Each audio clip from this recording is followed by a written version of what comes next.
I was a renter for all the way up until I was in my early 40s, I guess. And I only was able to buy a house because when my father passed away, I got a small inheritance that I was able to put down as a down payment on a townhome. That's how I became a homeowner. But home ownership is the difference between actually accumulating enough capital that you have a net worth as opposed to just debt. And before Yeah. that, I was just a debt person. Like I wasn't worth anything because I just had a lot of debt. Now I have some net worth again because of the equity in my home.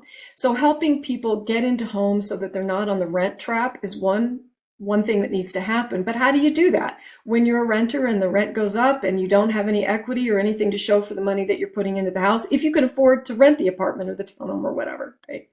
So we need to treat rent at least somewhat comparable to how we treat mortgage deductions. Let people get some of that money back and let them, it eases the burden of the rental property itself, but it also potentially can allow people to save for a down payment for an actual house of their own. So that's one thought to try to kind of get people out of that rent cycle because it's really tough. And in a place like Colorado right now, in the Denver metro area, rents are ridiculously high. And, that's a function of, I think, private equity is having something to do with that, but also the influx of people and too little housing.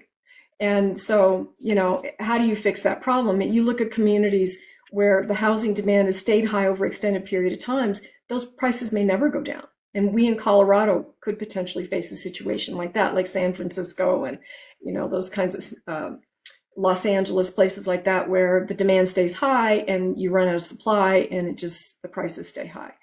So I think trying to get people out of rental properties and into homes where they can build some equity would be a good step in the right direction. I love that.